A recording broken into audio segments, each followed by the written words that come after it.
Next Door, Next World by Robert Donald Locke. Originally published in Analog, April 1961. Narrated by Tom Trussell. Hungrily, the cradled vessel's great steel nose pointed up to the distant stars.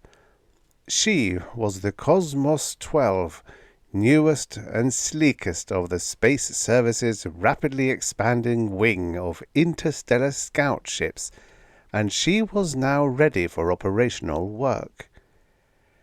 Major Lance Cooper, a big man with space-tanned features, stood in the shadow of the control bunker and watched the swarm of ground crewmen working at last-minute speed atop the loading tower. Inside him burned a hunger, too. Hunger and another emotion, pride. The pride swelled Lance's open-collared khaki shirt as he envisioned himself at the ship's controls within a few minutes. Finally, after long years of study, sweat, and dedication, he'd made it to the big league. No more jockeying those tubby old rocket pots to Luna. From here on, he was going to see, taste, feel what the universe was like way, way out in deep space. The Cosmos 12, like her earlier sisters, was designed to plow through that shuddery nowhere the cookbooks identified as hyperspace. Lance's glance shifted upward, scanning the velvet backdrop of frosty white points of light against which the slender, silverish, almost wingless form stood framed. More stars than a man could visit in a lifetime, and some already within grasp. His exultant feeling grew, and Lance kept his head tilted backward.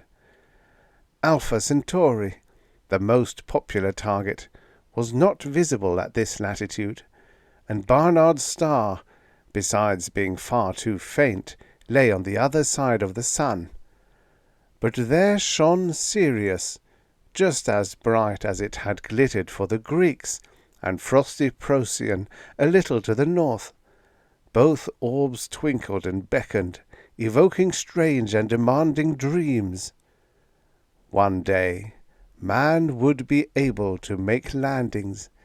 Teams of scientists outfitted to the eyebrows and trained to cope with any environment or emergency would explore unknown jungles, Yarnos, steppes, tramp up and down fertile vales and hills under blue-hot alien suns. Perhaps they might even contact native species boasting human intelligence, mammalian hunters and fishers, city-building lizards, sky-probing arachnids. Who knew what? But now, of course, all that headquarters permitted of flights was the most furtive of reconnoitering.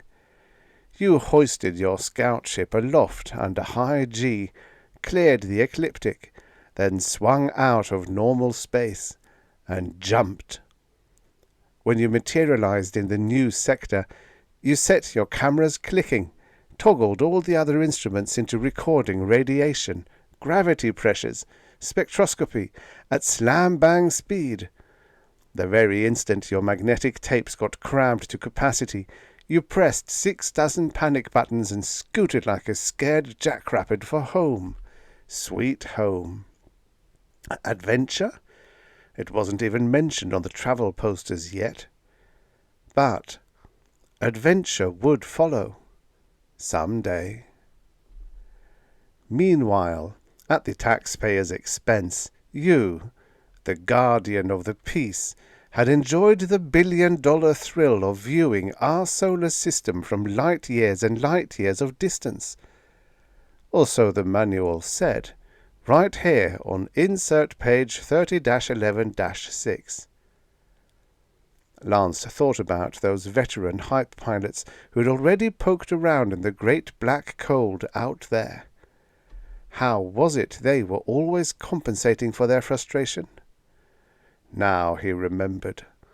Having few tall tales to spellbind audiences with when they swooped back down on home base after their missions, the hype pilots got around it by bragging up terror itself, and how at least you could always depend upon good old Earth to come up with something to relax this warp-weary generation. Something, for example, such as we now hold in our hand, brothers. Lance could hear them now. Namely, one of these superbly programmed cocktails, as only Casey can turn out. Casey was the officers' club barkeep and much beribboned mixologist. A real Casey special. Look at its pristine beauty. What better consolation can a man ask for not having gotten to land at the apogee point of his orbit? Besides, this usually came out after 2 or 3 more tongue-loosening toasts had been quaffed to the beasts of headquarters. What's so blasted special about landing on some god-forsaken rock out there? Hell's bells! Earth is a planet too, isn't it? And when you've been cooped up in a parsec gobbling pot for a very, very long 2 weeks, any planet looming in your view-scope cries to be set down upon. Your own prosaic hunk of mud is good as any. Lance Cooper's rambling thoughts broke off their aimless tracking to swing 180 degrees in mid-space and dart right back to Earth. Here, at this very moment, and less than 100 yards away, came terror's foremost attraction for him. His hammering heartbeat would have placed him on the grounded list immediately had there been a medico with a stethoscope hanging about to detect it. The attraction's name was Carolyn Sagan, and she was hurrying directly across the concrete apron. Even under the incandescent work lamps of the crew scrambling up and down the ladders, she looked as fetching as a video starlet making her first personal appearance tour of the nation. Only the fact she was Colonel Hardhead Sagan's family pride and joy kept the helmeted and half-puckered-up techs on the rungs from whistling themselves dry in their enthusiasm. Now she had completely bypassed the work area. Here the lighting did not reach, and the paler illumination of starshine took over. It seemed to render the girl's soft blonde hair and her full warm lips more intimately something belonging to Lance Cooper alone, and he liked that. He saw that she had turned up the collar of her tan coat against the night wind. While still a step or two distant from him, Carolyn halted. Her worshipping eyes rested fully upon the big pilot. Lance thought he detected a troubled expression. Then the girl managed a tight smile that conveyed her outward resignment to all man's absurd aspirations to own the galaxy. "Don't worry about security, Lance. Dad wrote me out an okay to skitter up this close to the launching area. You know," she gestured self-consciously, "big, crucial moment. Lover's farewell. I pulled all the stops, but it worked. Matter of fact," she added, in an obvious attempt at facetiousness, "Dad opined he'd had walloped the daylights out of me if I hadn't put up a struggle to get near my man." Then suddenly she was not at all brave any more. Suddenly she had burrowed into his arms. "Oh, Lance, had there been no other way, I'd have clawed right through fence and revetments to get to you. Men, just because something's out there, as you say. Why is it so important to build ships and go out and look at it?" Her fingers dug into Lance's shoulders. "Women are saner, but maybe that's why men need us." The grip of her fingers shifted, tightened. "Kiss me, you big baboon." Lance kissed her. A tender kiss, yet gusty enough that he lifted her from the ground and her high-heeled shoes kicked in free fall. The pilot found his girl's breath warm, loving, yet her cheeks seemed colder than even the crisp air should account for, and her body was trembling. He planted a second kiss, then set her down. "Hey, this is no way for a space service brat to carry on. Why, you're just about to—" "To cry, Lance? No, I wasn't. It's just that you'll be gone so long." He punched her playfully. 2 measly weeks out, 2 weeks to astrogate her back home, and once I've got my feet wet at it, it'll be like shooting ducks in an alley. Carolyn reached out, brushed a windswept tuft of hair from above the rock-steady eyes that looked at her. "I know, Lance. I even realized that just 10 years ago women had to put up with the separations from their sweethearts or husbands that lasted months. When the old pioneer ships used to limp back and forth to Mars and Venus. But I'm different, I guess. Weak, maybe. Or just plain scared." This didn't sound like the blithe-spirited girl he'd pursued for a year, then wooed and subdued. Lance studied her, then said slowly, "You're scared? About what? My first flight?" Carolyn's head bobbed timidly. Lance flashed a reassuring grin. "Everything has to be a brand-new experience at some time or other. I prefer to look at hype flight from the point of view of the service. A routine thing. Just takes training. Otherwise," and he shrugged, "it's no more a risk than holding groceries upstairs to some weather satellite." "Is it, Lance? When 1 or 2 ships out of every 10 never make it back at all, just disappear somewhere, while the others—" "Out of 30 or 40, you mean. So hyperspace is a little tricky." "And there's always pilot error to blame too, I suppose." "Now that you mention it." "Only my man is immune from everything?" Lance smiled, a little wryly. "Any pilot can make boo-boos, Carolyn. I'm determined to try awfully hard not to." He added a slight qualification to his statement. "I've always been pretty lucky up to now at not getting lost." "I thought the guidance systems and the autopilot computers took care of all the astrogation corrections." "On a theoretically perfect flight, yes. It's equally true, however, that hyperspace geometry doesn't always resemble the sort of lines and angles you find in our own universe." Lance abruptly stopped, realizing he was quoting text. His mind groped for a better way to explain, but Carolyn plunged in first. "You see, they do sometimes develop special situations." "Sure, sometimes." An exasperation crept into Lance Cooper's voice, despite his effort to keep it out. Hell, he was just a pilot, not a rated mathematician. He'd fly hyperspace by the seat of his pants if he had to. "Lance," said Carolyn. "Yes?" "You feel it too, don't you?" "Feel what?" "That there is danger involved, that something dreadfully, dreadfully wrong can happen to you while you're out there, no matter what the eggheads say about it." A paroxysm of sobs suddenly racked the girl's slender body. "Oh, darling, don't go." "Honey, honey," Lance patted her thin shoulders. "I love you so much." "Love you too, Carolyn. You know that."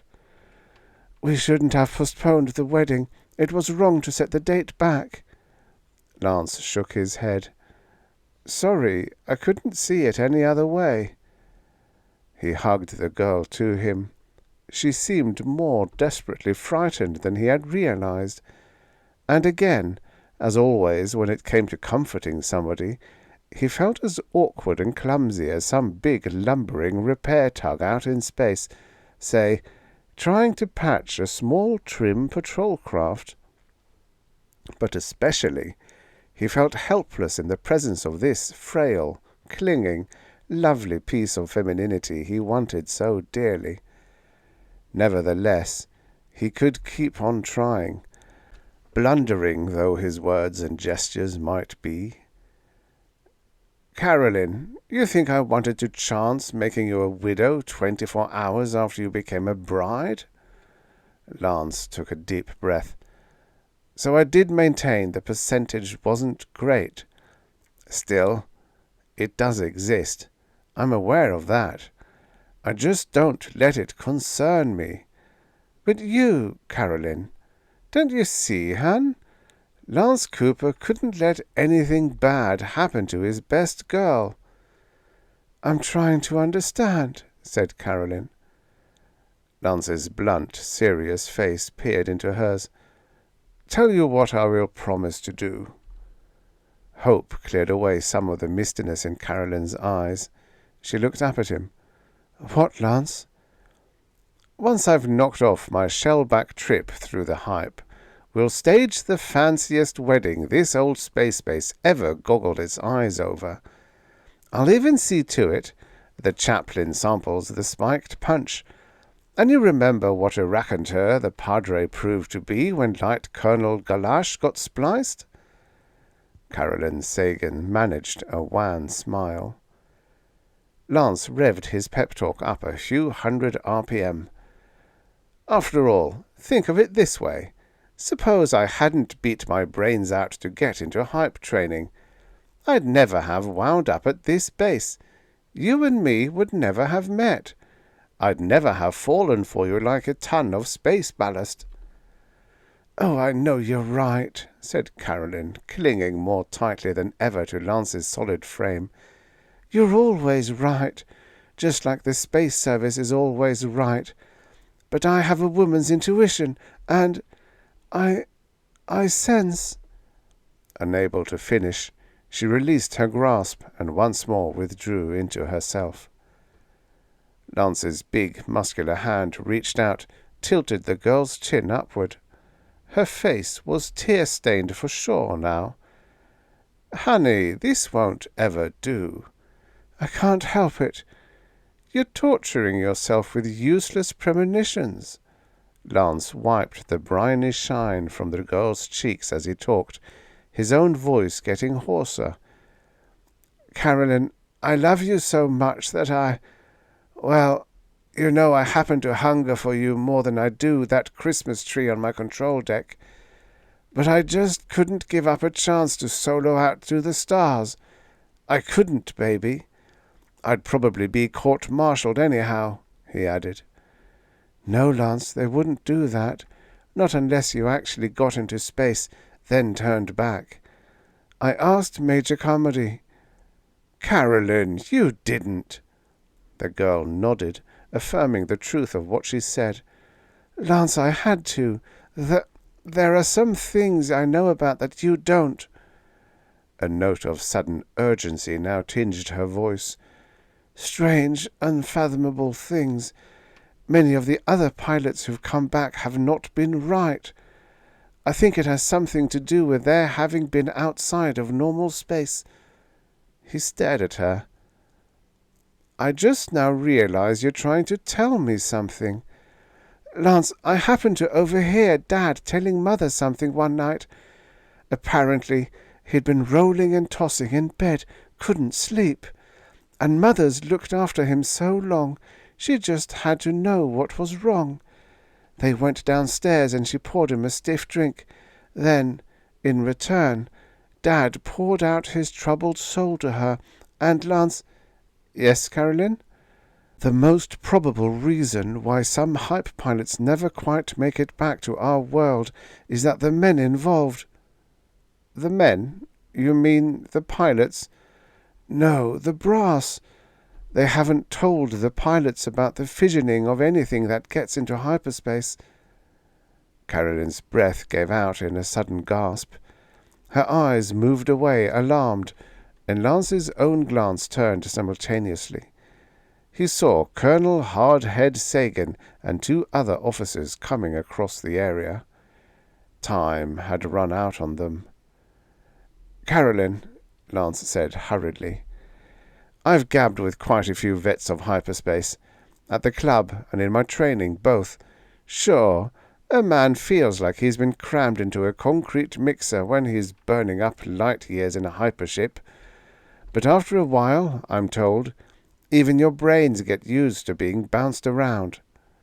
Lance took the girl's hands and squeezed them between his. "So let's not worry, huh?" Carolyn started to say something in rebuttal, but her father and his aides were already upon them. Colonel Sagan was a tall, thin man of erect military carriage. His features were criss-crossed with radiation scars, and his voice boomed out like a military drum. Yet, when one got to know him, he wasn't so gruff. On the base, he commanded 2,000 military personnel and half that many scientists and techs. A tough job, and one that he was giving his best. After returning Major Lance Cooper's brisk salute, the colonel unbent and gave his prospective son-in-law a hearty handshake. "Lance, I hope you'll be able to keep more of a rein on this little space filly of mine than I've been able to. She was determined to see you off." "I was glad to see her, Colonel." The colonel smiled. "Can't think of a man on this base I'd rather turn Carolyn over to." "Thank you, sir," said Lance. "Been counting the minutes to take off, I suppose?" "He's hardly had a chance to, Dad," Carolyn broke in. "What with me in his hair?" One of the colonel's aides glanced at his watch, then opened up a briefcase and took out a sealed envelope. The colonel relieved him of it and handed it to Lance. "Your flight orders, Lance. Got the preset tapes installed and checked?" "Yes, sir." "Well, you should know your onions now, if you're ever going to. Best of luck, son." "Thank you, Colonel." Lance turned. "Goodbye, Carolyn. Just 4 weeks now, like I said. I'll be waiting." "First jump's always the hardest, I hear," spoke up the second aide cheerily. Like a great many other execs, the officer boasted no active space rating, though he did wear the winged moons of an observer. But Lance and Carolyn were again quite busy and did not hear. Inside the shell of the Cosmos 12, Lance, sitting flat on his back against gravity, looked up at the sweep hands on the control deck clocks and hurried through his pre-jump checklist. Tension mounted inside him. He contacted the operations people in the bunker over the radio net. Colonel Sagan's voice came in clear. 5 minutes, Lance."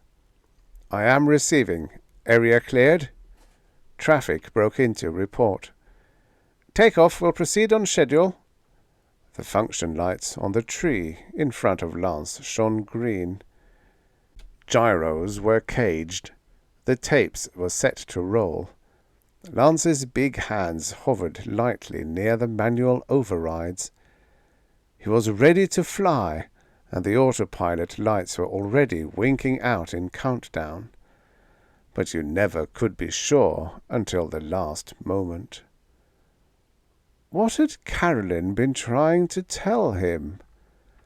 Before he could pursue the thought, he felt the pressure of the rising ship take hold, gently at first as she cleared the ground, then heavier and heavier until his face felt like a rubber mask under the acceleration, and his heart commenced pounding. It didn't take long these days for any ship to build up a tremendous velocity in space. Lance cleared the ecliptic by 100 million miles. Then, with the solar system spread out flat below him, he opened up his flight orders. His destination, he discovered, was Groom Bridge 34, a visual double star. Right ascension, 0 hours, 13 minutes. Declination 43 4/10 degrees, nearly 12 light-years distant. Since the star's apparent location was nearly halfway up the sky from the celestial equator, Lance could begin the jump any time and not worry on his way about skewing too near the gravitational field of any large-massed body in his own immediate vicinity. He permitted himself one brief glance at the blazing universe that hung all about him. The bright fixed lights that were innumerable suns against an eternal blackness, and the luminous dust in between that was even farther flung. Confusion and chaos seemed to dwell here. If a man gazed too long, he could quietly go mad. But even more insane, he anticipated, would be the thick, writhing nothingness of hyperspace. Lance Cooper made one final check of all the ship's operating components, then crossed his fingers and cut in the hype drive. Instantly, his teeth crashed together and clenched. His strapped-in body was jerked back in its cushioned seat. Sweat beaded his brow. 1,000 needles prickling his skin couldn't have been worse. He had been told once that the switching out from this known universe into an unknown one would feel just like a 10,000-volt jolt in an old-fashioned electric chair, and now he could believe it. Every cell in his body had begun tingling. His stomach pitched under a racking nausea, and an involuntary trickle of saliva dripped from his mouth the moment he got his jaws working again.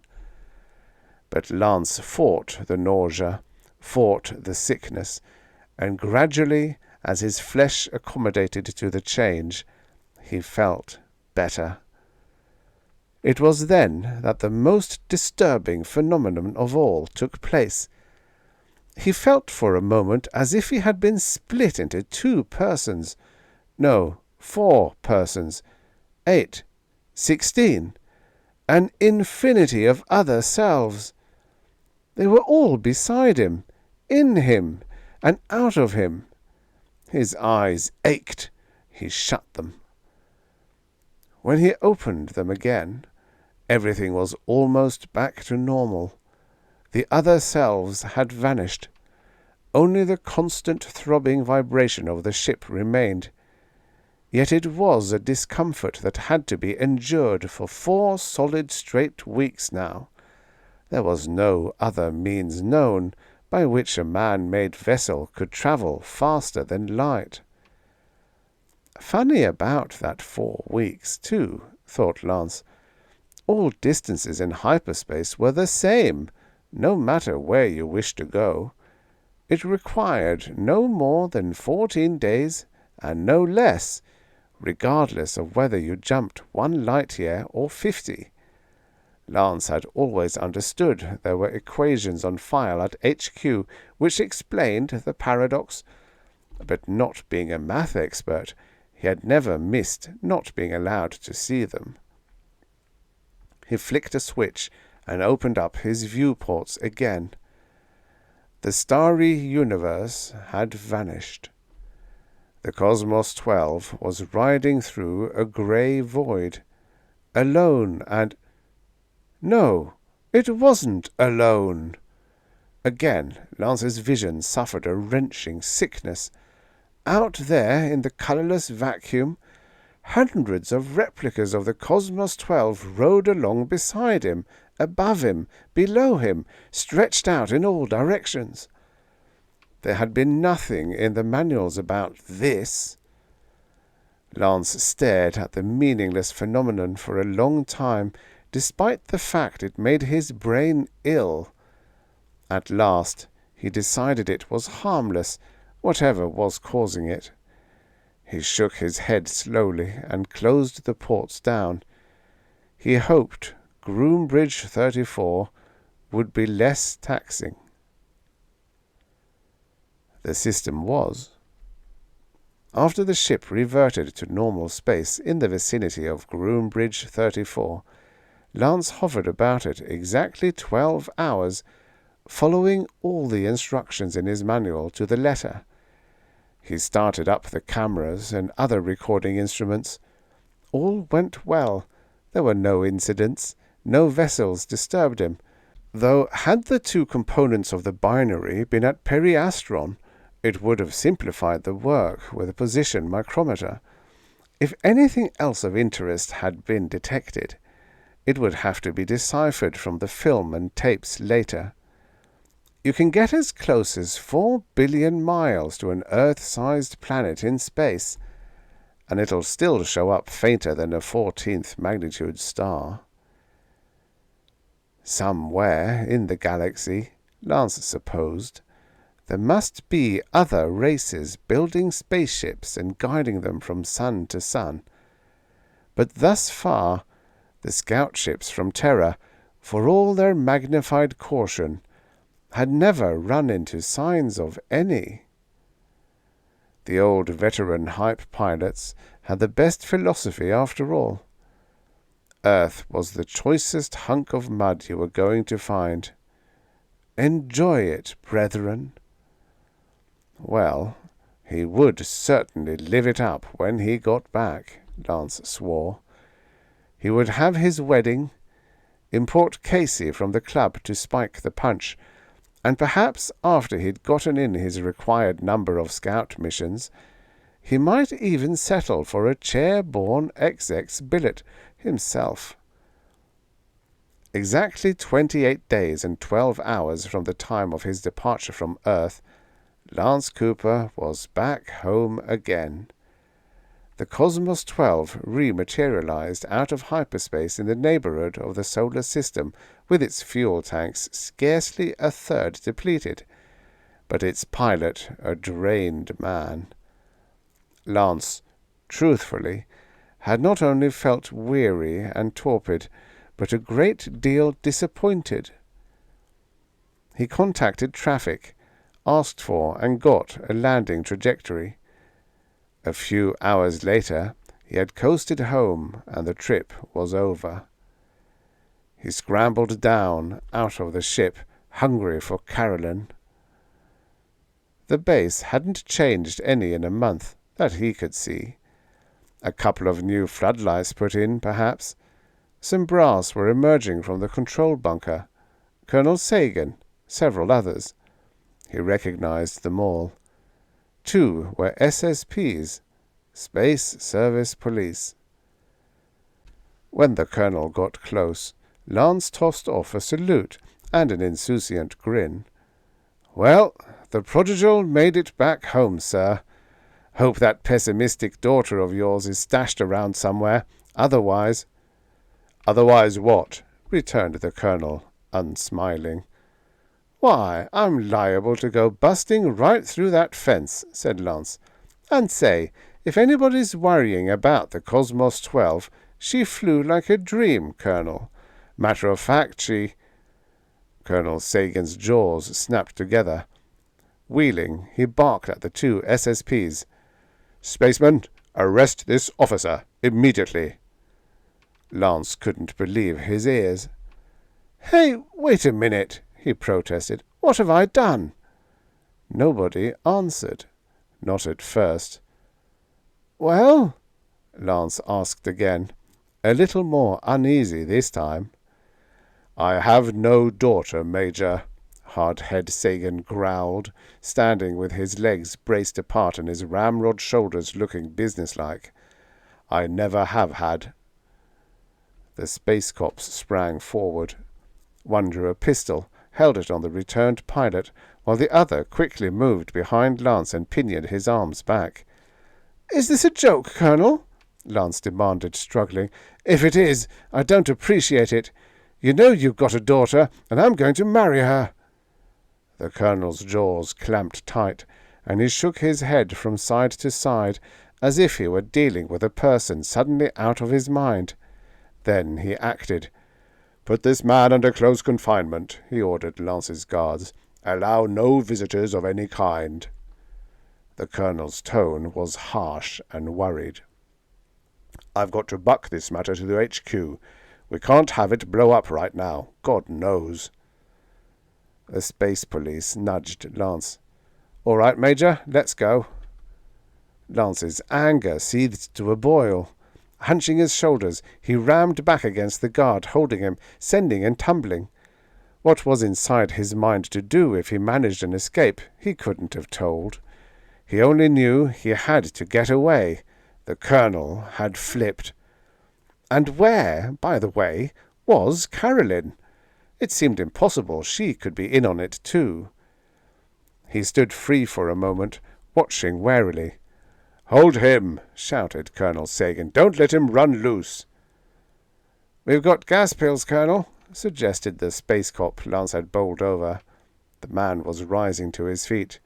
"Use them." Lance started to run.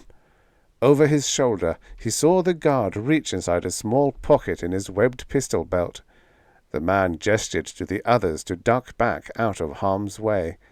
Then his throwing arm reared back and sent a pellet sailing in a high arc. It landed at Lance's feet and burst instantly. Yellowish gas billowed out. Its acrid fumes penetrated Lance's throat and nostrils. He began coughing. Then all the flight suddenly ebbed from him. His knees buckled. He was stumbling, falling. The sky reeled. And very indistinctly, from far away, came the Colonel's voice, barking, "Put him in the brig until he recovers. I repeat, let nobody see him. And another thing, I declare everything that's happened here today classified information. If a single word leaks out, I'll have every man-jack among you placed in solitary and held for court-martial." Then Lance knew nothing more. When at last he recovered consciousness and was able to sit up in a kind of groggy stupor, Lance found himself, for the first time in 15 service-devoted years, on the inside of a guardhouse looking out.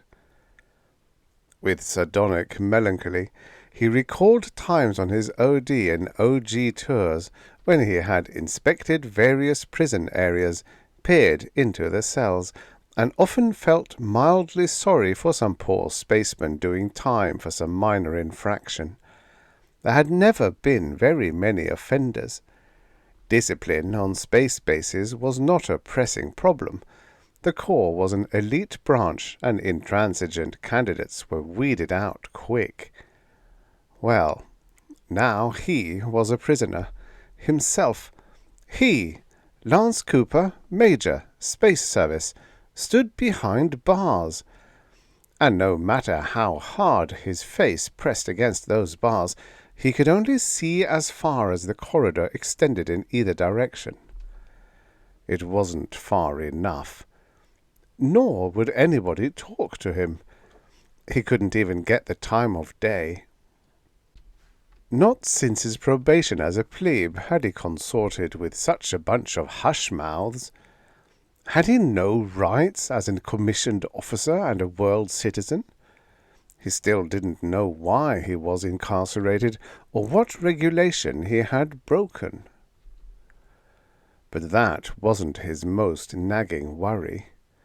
What preyed on his mind most was Caroline. Where was she? Where?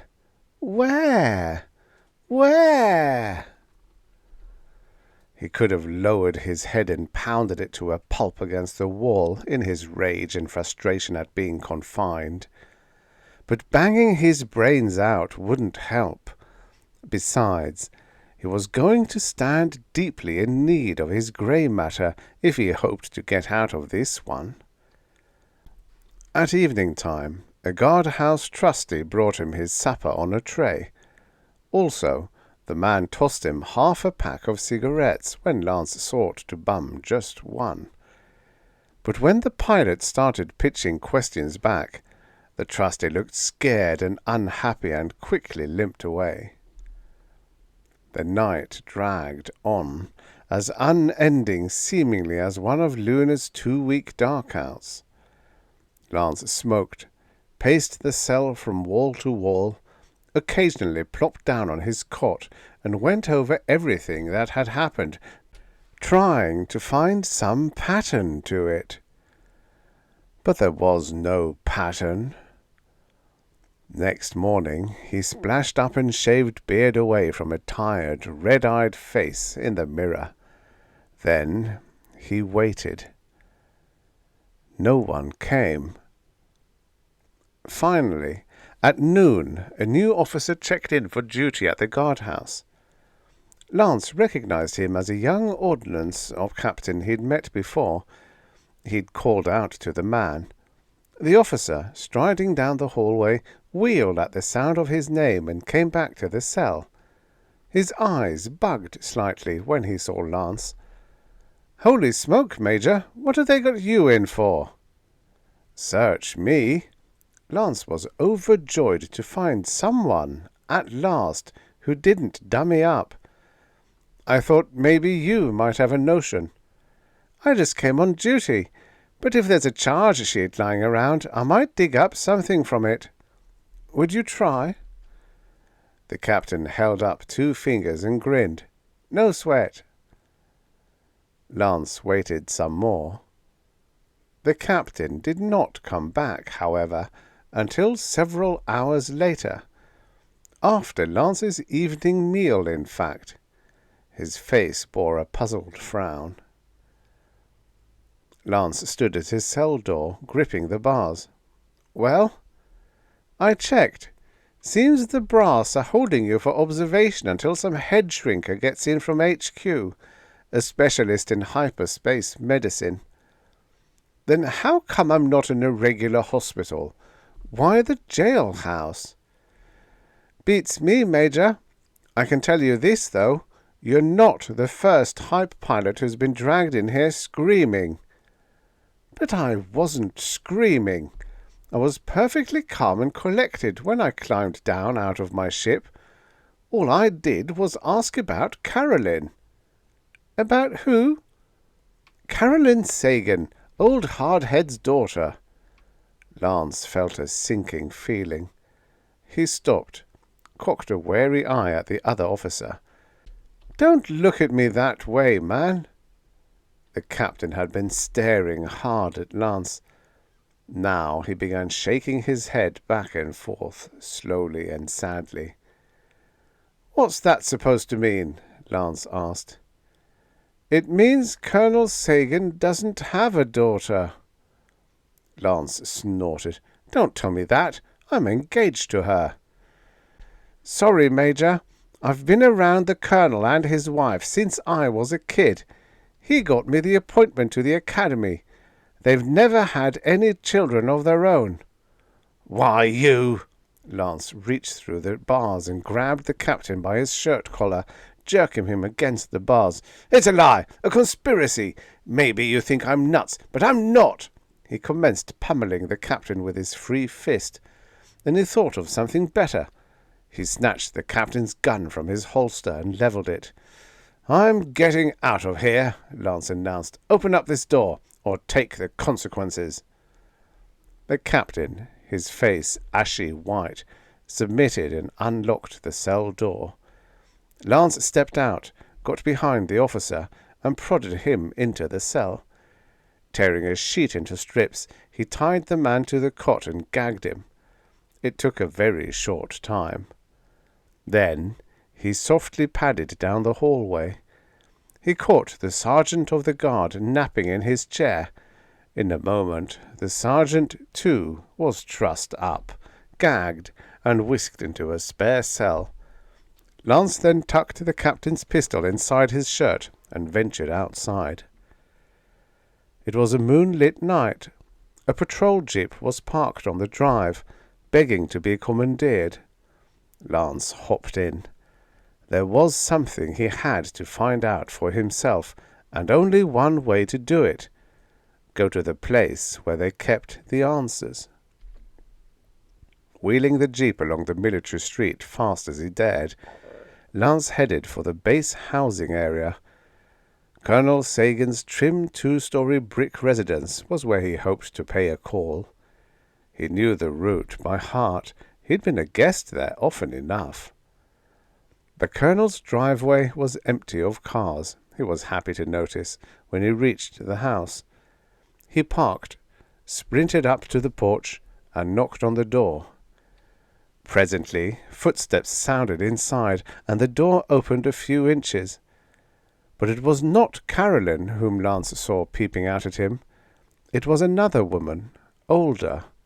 He recognized Mrs. Sagan. Lance was blunt. "I've got to see Caroline, and I haven't much time. You'd better let me in." An apprehensive, almost shocked expression briefly flitted across the face of Caroline's mother. It was as if she had never set eyes on Lance Cooper before. Even the gold oak leaves on his shoulders seemed to reassure her, but slightly. She kept the door chain in place between them. "I'm sorry, Major. I'm not sure that I understand you." "Don't malarkey me, please. You know who I am and who I want. Caroline, your daughter." "Oh," said Mrs. Sagan. It was said in a way that revealed nothing. "Look," said Lance impatiently, "you do have a daughter. I've dated her, so all right." He waved his hands. "She's been spirited away for some reason. I still think I've got a right to know why."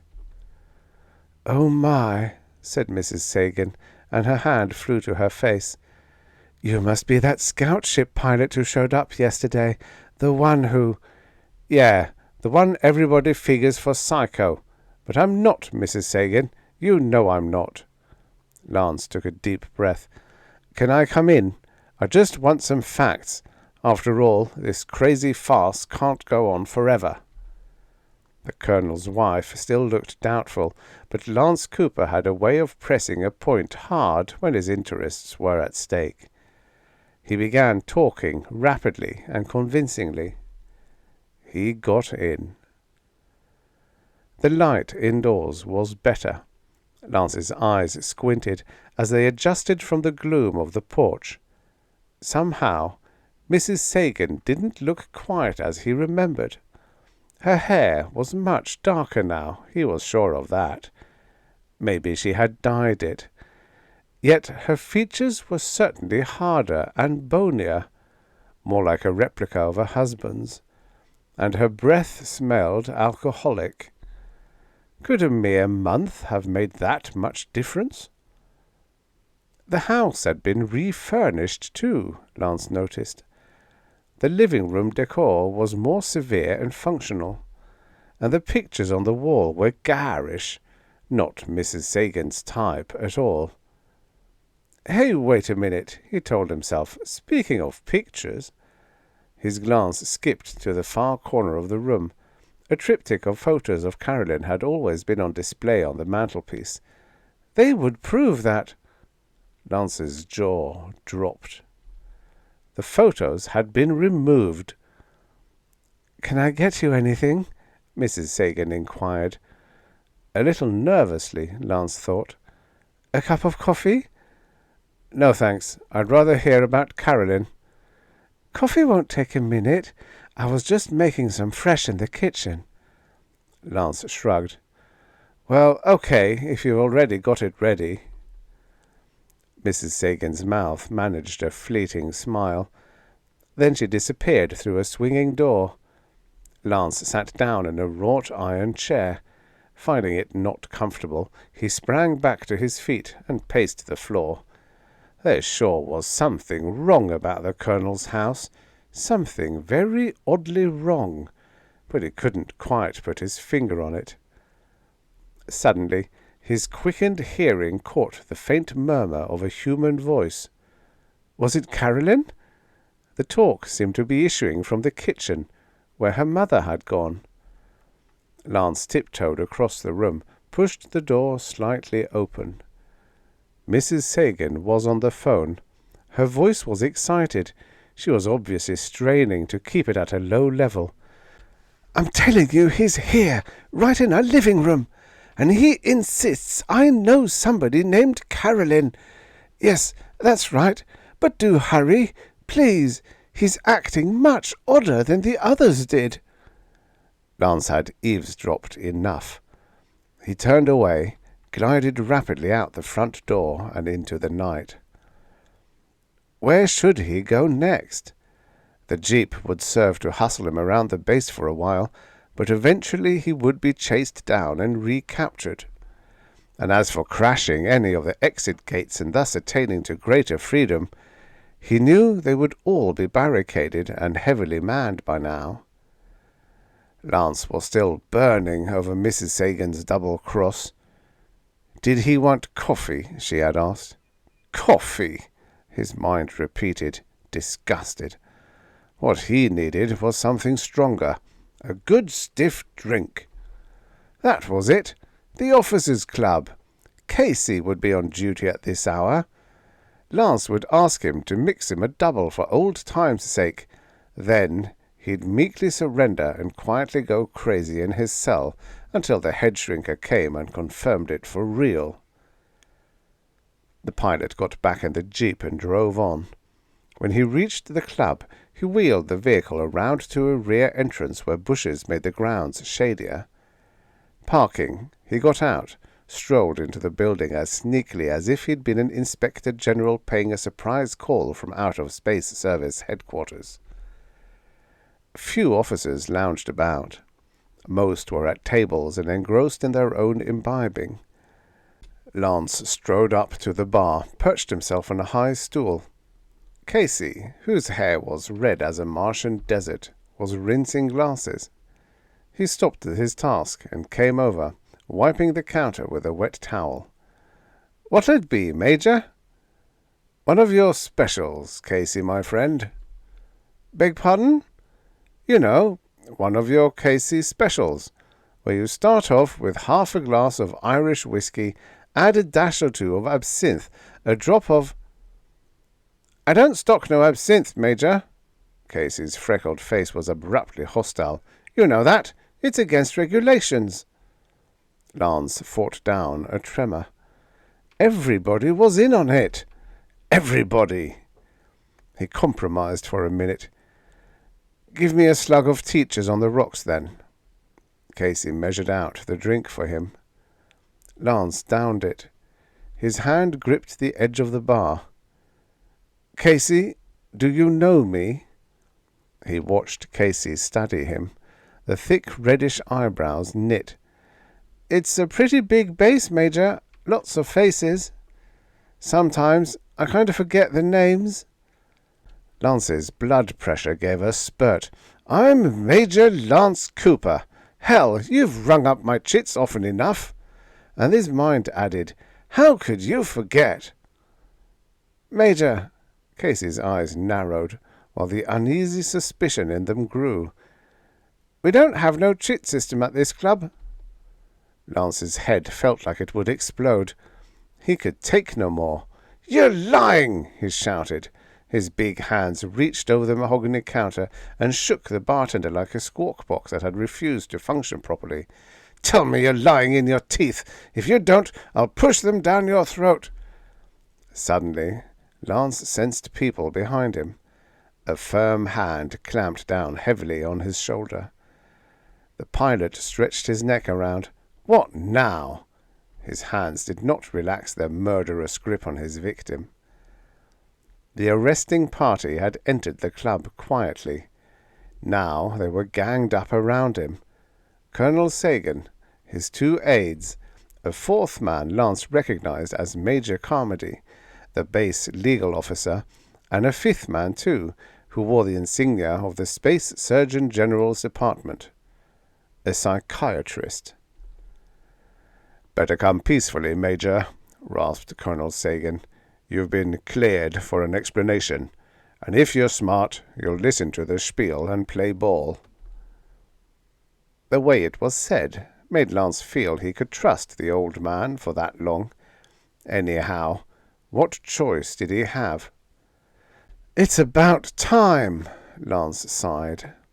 He set Casey down, to the latter's greatly exhaled relief. "Only how come all the suspense?" "It was very necessary," broke in Major Carmody. Was it? Well, you had me about to crack, if that was your object. Now then, would any of you mind easing my worries about Carolyn? She's okay, isn't she? His glance shifted from one to the other. Isn't she? Nobody would reply. Neither Colonel Sagan nor any of the officers bunched up around him. Sweat suddenly broke out on Lance's brow. The chilly feeling went through him that if and when an answer was provided him, he wasn't particularly going to like it. Not in the slightest. Shortly afterwards, Lance was driven across the base by his captors and escorted into his commanding officer's private office. The two aides were dismissed, but the psychiatrist officer, who also wore eagles on his shoulders, and Major Carmody remained. Colonel Sagan seated himself behind his desk. "Major," he began, clearing his throat, "you imagine me to have a daughter. You're positive of it. You even visualize her so well that you remember something about how you were going to marry her." "You're not going to talk me out of anything on that score," Lance shot back. "Perhaps we don't intend to. Colonel Nordson here," Sagan indicated the psychiatrist, "has flown in from HQ to chat with you. He can explain the technical aspects of the phenomenon that has thrown you better than I can. I'd advise you to listen to him. He's just what you need."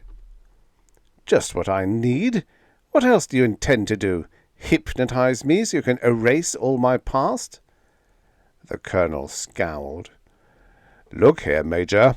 You cooperate and learn to keep your mouth shut.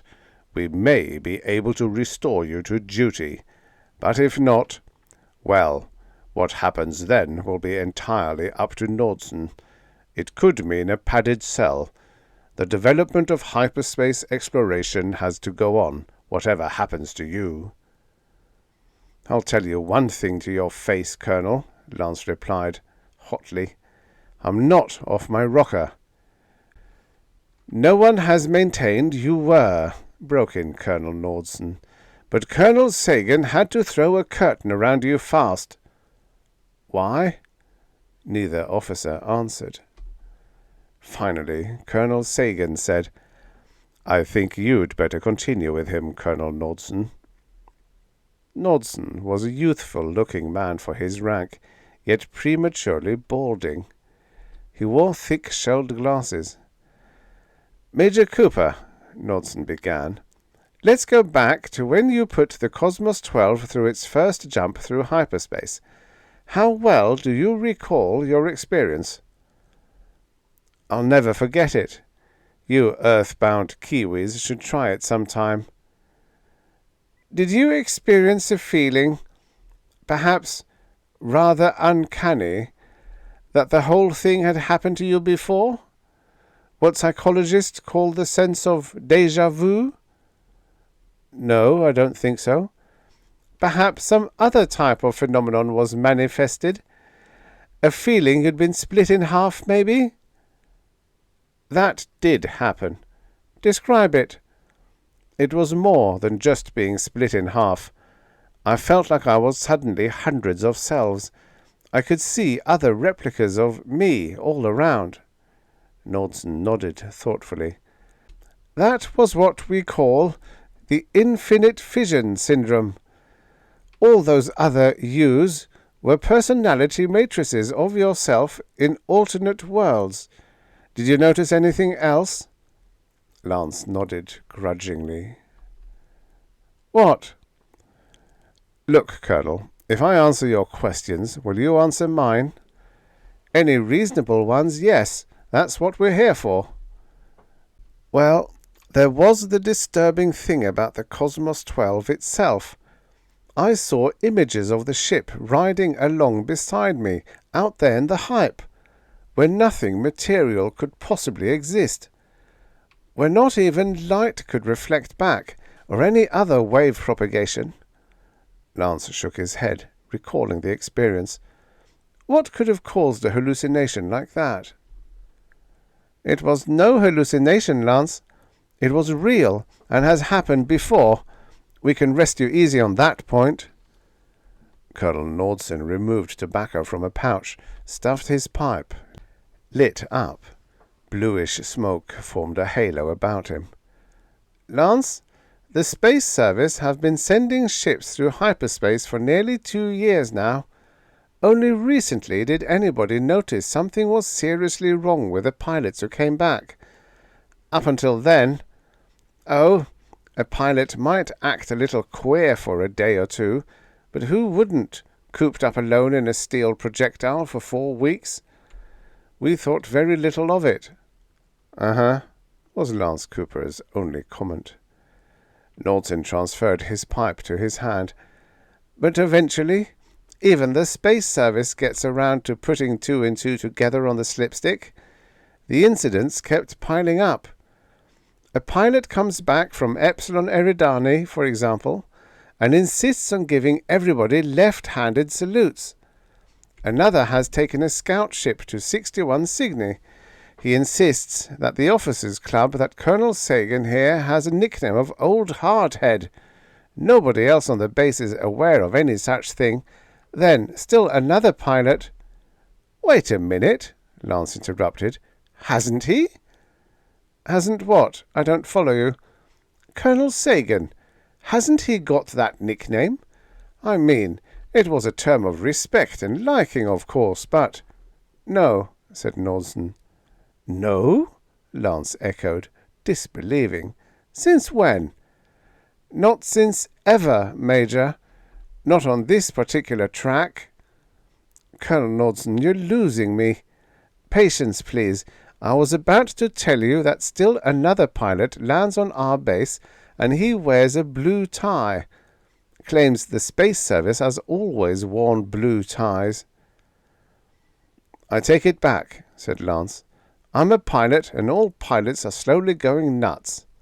Then it occurred to him to evince more interest, or they might ship him back to the brig sooner than expected. "A blue tie, huh?" "And blue suede chuckers to match," Colonel Sagan's hoarse voice broke in. "Most unmilitary-looking uniform I ever saw in a space officer." Colonel Nordsen, the psychiatrist, set his pipe aside. "Gradually, we began building up a file of such weird discrepancies. Another pilot landed wearing a handlebar moustache. He couldn't possibly have grown so much lip hair in a month. Yet the man claimed he'd sported the moustache for years, and that every officer in his squadron was decked out with one too." "Tell me just one thing," Lance pleaded. His nerves were gradually getting more on edge. "What has all this got to do with Caroline Sagan? Why is she being kept from me?" Nordsen's eyebrows met, evincing a little displeasure. "Don't you get the drift, Major? I've been trying to accomplish 2 things at the same time. Cushion a shock for you, and explain why what has happened. There is no Caroline Sagan. The Colonel and his wife have always been childless." Lance got belligerent. "Say that again." "There is no Caroline Sagan here." "What do you mean when you say here?" Nordsen took off his shell-rimmed glasses, wiped them, restored them to his boyish face. "I would advise you to brace yourself. By here, I mean on this particular time track." Lance stared at him. "Doesn't the word have any significance for you?" Nordsen asked. "Time track? Sure. I've heard of the concept before. It's the theory that parallel worlds branch off when—" "Hey!" Lance's tone rose to a shout. "You're not trying to imply that I'm on a diff—" "That's right. We're trying to tell you that you have obviously landed in another time track, one that is parallel to, but just a slight bit different from the one you formerly knew. To you, we seem to be the same officers as in that world, but of course we're not. It isn't the same universe. Hyperspace is tricky stuff, as our men are finding out. You've just got bounced around by one of the trickiest things connected with it." Lance groaned. "Now I'm told." "I'm sorry. It's nothing new, only the information is classified top secret in our world, and evidently in yours too. It has to be withheld from hype trainees, otherwise they might deliberately flunk their course. We're running pilot classes here on our track too. We have to keep them filled." Lance was stunned. He hardly knew what he should say or do next. Finally, he put forth a faltering question. "Is there any way I can get back to home base? My home base?" All three officers in the room shook their heads in unison. "You might as well look for a pebble in the beach," said Nordson. He elucidated. "As a matter of fact, this is home base for you. The differences between one track and another are not usually too great. The resemblances are many. Sometimes even the returned pilot accommodates himself to the new time track without suspecting in the slightest what's happened to him." "And in those cases you seldom bother to enlighten him, I suppose?" "Naturally not. Security frowns on it." "But in my case you couldn't cover up." "Your case manifests a much more serious slippage. Your path, evidently, warped to a track several million or billion worlds further over than anybody from your world had previously experienced. Consequently, your luck has really been unfortunate. You've materialized out of hyperspace into a universe where someone you apparently knew quite closely simply was never born." "But Carolyn did exist before. Where I was? I'm not dreaming. No, both our worlds are equally real." Lance, though he felt the truth slowly and inexorably sink in, he still could not quite grasp all its implications. He turned his numbed face to the other two officers in the room. Colonel Sagan and Major Carmody inclined their heads. For one despairing moment, Lance felt almost like hurling himself through the window. Then he straightened up. His mouth compressed into a thin line. "If I must face the facts, I must. But," his tone edged off into irony, "it sure isn't easy. You'll have to give me time." Colonel Nordson stood up, held out his hand. "I'm sorry, Major. Believe me, this is a hard blow to take, and I wouldn't care to be on the receiving end myself. But you'll adjust. If you like, I'll recommend you for convalescent leave. You understand, of course," the psychiatrist went on, "that we expect you to keep tight-lipped. Our hype classes are still too small. We need a lot of sharp men, and they have to be volunteers. Right, Colonel Sagan?" "Right." Lance dropped the proffered hand. "I get it. Let the word get around how hyperspace messes you up. All your bright young jets will bug out on it. That's your main worry, isn't it? Not what happens to me." "Frankly, yes," Nordson acknowledged, without blinking. "But the Space Service is also concerned about individuals. Don't worry now, Major. We'll look after you." "Don't bother." An uncontrolled bitterness crept into Lance's reply. "Far as I'm concerned, the Space Service can go to hell. What reason have I got to stay in it? You've conned me out of all that meant anything in my life." Nobody said a word. Lance rose to his feet, unsteadily. His sardonic glance swept over them. "I suppose it's back to the guardhouse for me now, huh? Well, I won't be sorry to go. I'll find better company, and I refuse your bribe of special leave time." Colonel Nordson seemed unaffected. "You're making a mistake," he said calmly. "Am I?" "Major, We're offering you a chance to get adjusted and assimilated. Take it or leave it. We can hold you in the brig until you see reason. But you're a good man. We need you." "For what? More flights through that hyperspace muck?" "If you can pass our mental stability tests, yes. And if not, you'll be grounded." Lance made a sudden decision. "I want to go up right now." "What?" "You heard me. I want to go up in the Cosmos 12 right now. Tests or no tests. Ground me, and I'll never have a chance again. Don't you think I'm hep to that?" "We'll see that you're not grounded," broke in Colonel Sagan from behind his desk. But Lance didn't believe him. "Don't try to kid me, Colonel," he snapped out. "You write me out flight orders for the Cosmos 12, or I'll blab everything I know. You can't hang me, you can't tear my tongue out, and I know I'll bust out of your guardhouse one way or another. You'll see. And then, how will you fill up your precious training classes? Then, how will you get new chumps to pilot your ship to the stars?" "The stars! Ha ha! That's the biggest joke of all." Colonel Sagan began to splutter. Lance, watching him carefully, decided there wasn't much resemblance between the old boy and the fine Colonel Sagan he'd known in his own world. Maybe it had been having the softening influence of normal family life and a growing daughter that had made old Hardhead human. "You'll never get away with this," Sagan warned. "We're 3 against 1. "Won't I?" Lance's hand darted inside his shirt. "Maybe this'll equalize us."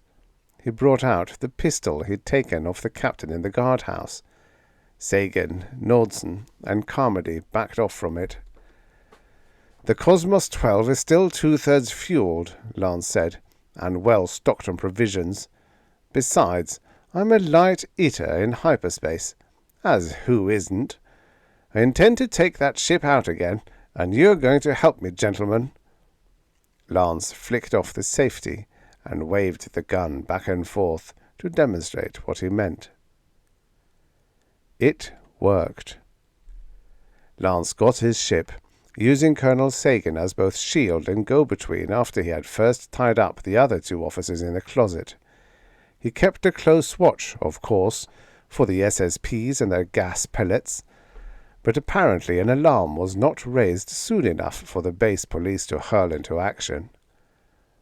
After having the colonel authorized a space clearance for him by contacting traffic directly over the ship's mic, Lance finally released him. The colonel scooted down the ladder. Lance gave him time to clear the pad, but little more. Then he went to work pushing buttons on the manual desk. The Cosmos 12 blasted loose from her moorings and soared aloft into space.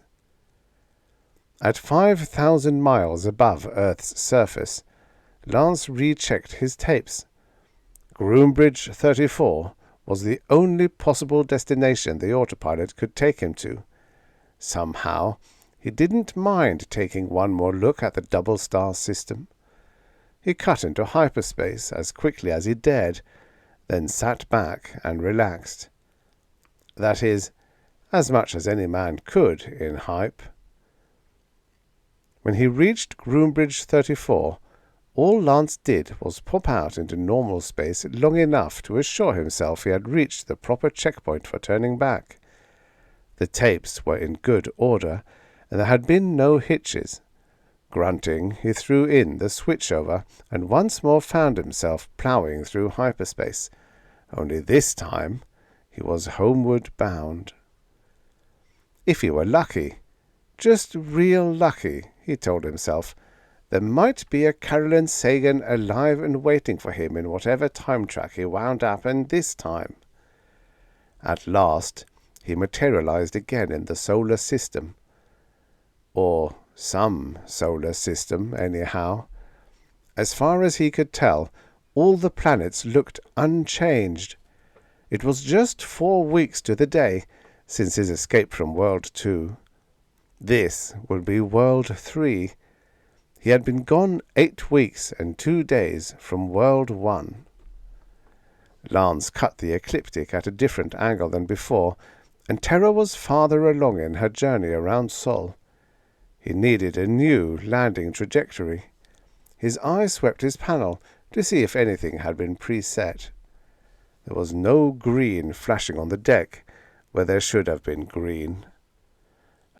Oh well, there could have been cruisers waiting in space too to pot him with ship-to-ship missiles. He'd taken one chance. He could take another.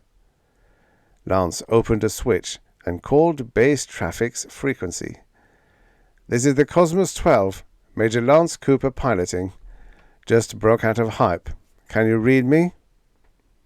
He repeated the message for several minutes. Finally, he got an answer. A startled voice whipped back at him through crackling static. "Cosmos 12, this is traffic. Who did you say you were up there?" Lance hardly knew whether he felt more like laughing or crying. He was fairly close to home, anyhow. They did have space traffic here, and being pretty much of an optimist, he also decided that it was a time track where he had been known. Only being so long overdue, had probably been given up for lost. On this premise, he could visualize all the consternation and excitement now in progress downstairs. The personnel were likely falling all over each other in the stampede to pass the word around. "I'm Major Lance Cooper," he announced over the mic. There was a long pause. "Repeat that, please." "This is Lance Cooper, Major, Space Service. I'm up here in the Cosmos 12. But you can't be." "Who says I can't? Say, what's the matter with you monkeys?" "I want to come in." Another voice took over on the channel. "The lieutenant's right. You actually do sound like Cooper, whoever you are." Lance laughed openly. "I've lived with him all my life. Why shouldn't I? You think I'm a ghost?" "Well, no. We know you're real. We're getting a blip from you. Only thing is—" "Let's talk about it when I get down," Lance interrupted. "I need a program fast. Get those GS computers working and read me an orbit." Will do." "And one more thing. Is Colonel Sagan around?" "Not today, Major. He had to fly to Luna." "How about his daughter?" "Who?" Oh, no. Lance felt his heart almost stop. Had the big try been for nothing? He chanced to repeat. "His daughter, Caroline Sagan." This time he got results. "Oh, you mean Hardhead's daughter, the one who— Say, wasn't she all set to marry you?" "You bet your last commendation ribbon she was, and she's going to. Hey!" Lance shouted. "Anything wrong with her? She's not sick or—" The voice of the first operator at traffic came back on. "The captain had to take off. No, sir, Major, she's not sick. We just don't know how she's going to take this is all." "With bells on, Junior. Wedding bells. Get her out to meet me when I land, will you? And snap it up on that trajectory." Again the traffic crackled in Lance's ear. There seemed to be a great deal of excitement going on down there. And then the great night rim of Earth swung under him, blocking out further radio communication. Presently a relayed beam from Luna came in. The lunar spaceport read him a series of figures to punch into his autopilot. The new orbit would edge him in close enough to Terra that he could pick up and assist from the GA system of his home base. Lance rubbed his hands together in his joy. He was cooking on all burners now. At last. 6 hours later, the Cosmos 12 settled down in her landing cradle. Major Lance Cooper kicked open the airlock door and began climbing down to solid ground. It was just barely twilight. Ordinarily, there would have been long purplish shadows at the far ends of the field, but now the entire space base was flooded with lights. Were the beacons sweeping back and forth just to welcome him? It hardly seemed possible. Yet the apron itself was swarming with people. Here they came now, a whole mob racing towards him, and the noise of their swelling shouts preceded them, rolling forward like the breakers upon a shore.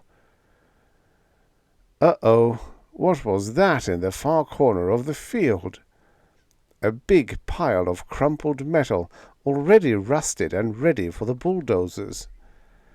Some poor devil had crashed his hype ship. Lance wondered vaguely which of his buddies it had been. Then he shut it out of his mind. A jeep swung out ahead of the advancing crowd and came speeding down the concrete. Brakes squealed, rubber tires bit in hard, and the vehicle plunged to a halt near him.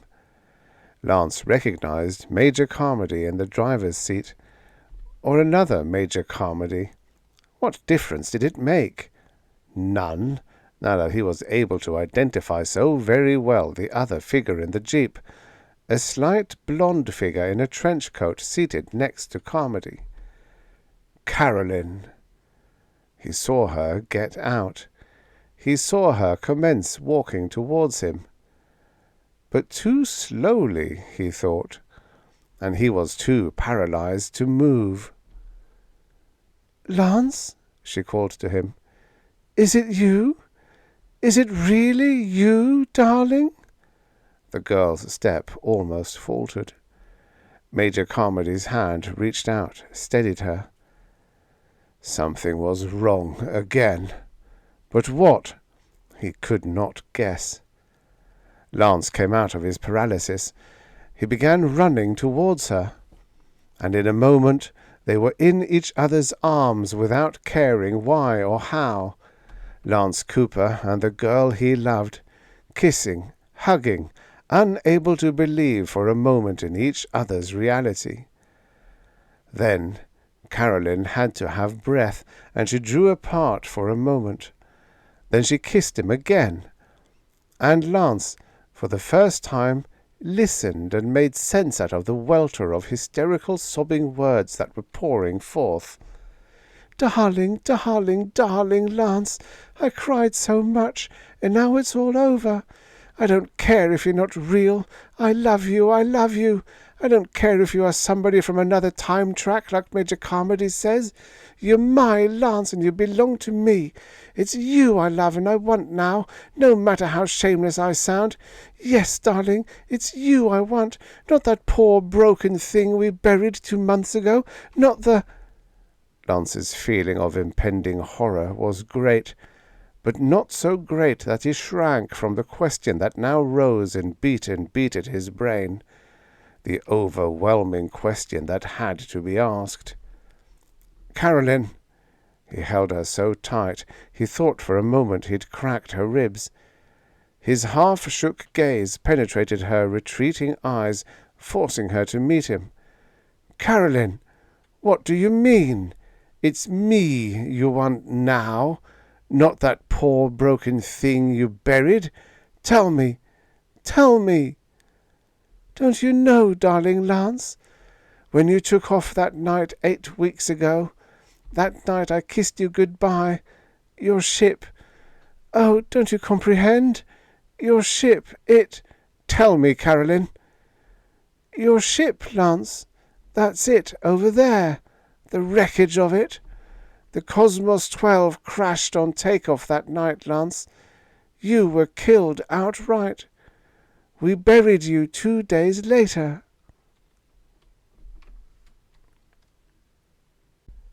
The end.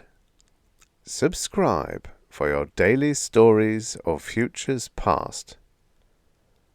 If you like this sort of human-read narration, please consider becoming a member of the channel.